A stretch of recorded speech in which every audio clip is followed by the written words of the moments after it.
Hey everybody, Tim here for tonight's episode of Star Trek Strange New Worlds, Season 3, Episode 6, The Sehlat Who Ate Its Tail. How do I feel about it?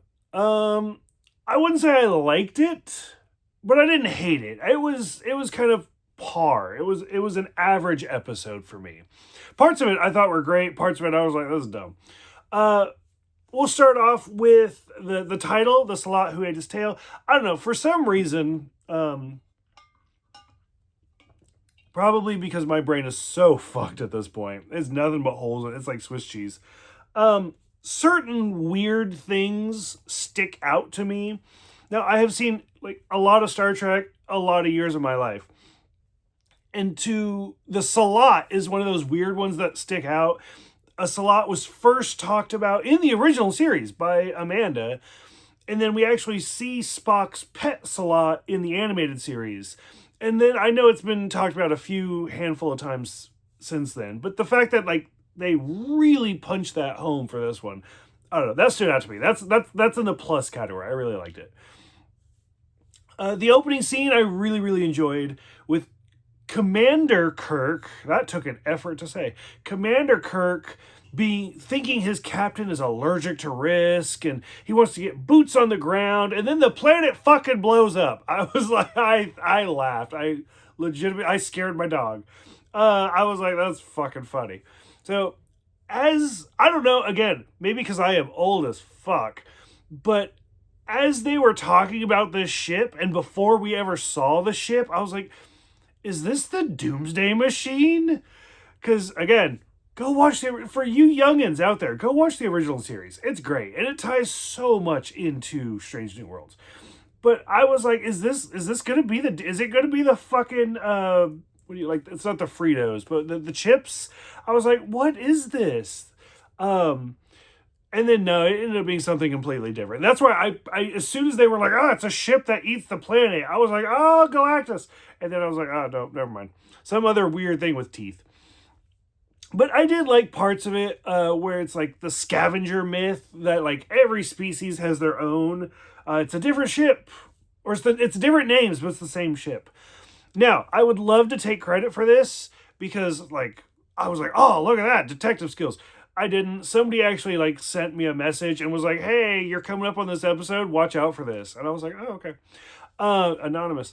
But when the Enterprise is captured by the ship and it does like this like far view of the Enterprise up in the little corner, right about here, there's the TARDIS. And I was like, oh fuck, look at that. I thought that was a cute little reference. I mean, we've seen in the J.J. Abrams, we saw R2-D2, and now we've seen the TARDIS in this. So I love those little crossovers. Anyway, so in the scene, so the Farragut gets like fucked up, and so Commander Kirk is now Captain Kirk because the Vulcan captain is beamed away, and he's going through like this little crisis. And now he has this moment in like the ready room.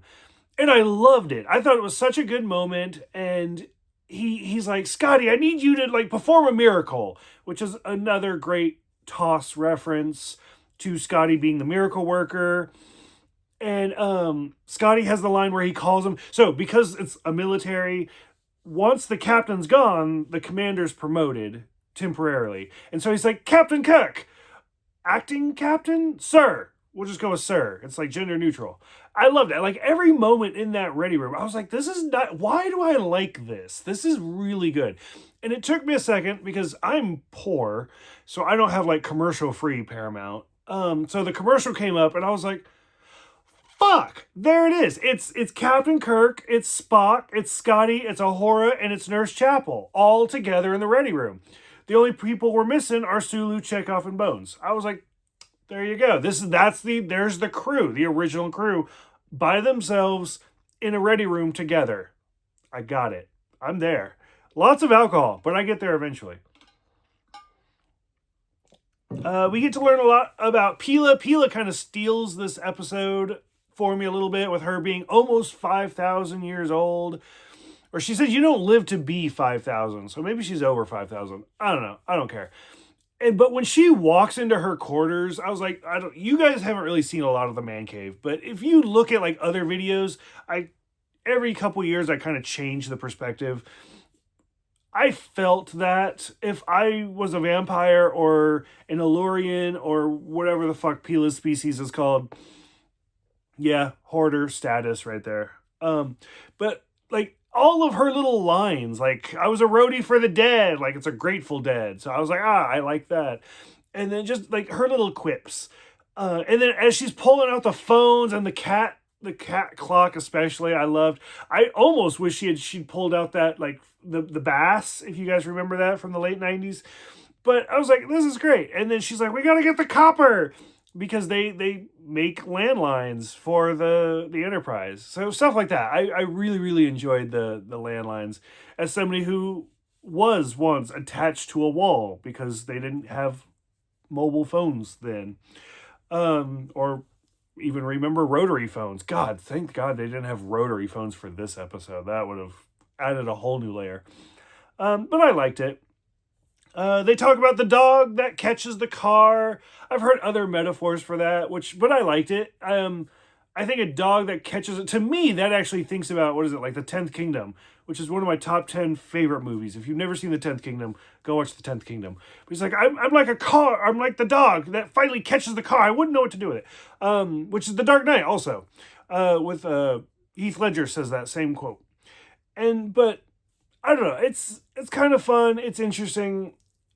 The Sehlat thing actually reminded me of the Ouroboros, whatever, the eating its tail. I have a tattoo of it on my chest, still can't think of the name.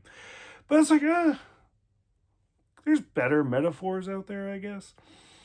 Now, when this starts to lose me a little bit is when we finally realize, like, the people, like this giant ship with teeth and looks like a monster are actually people. They're human beings from...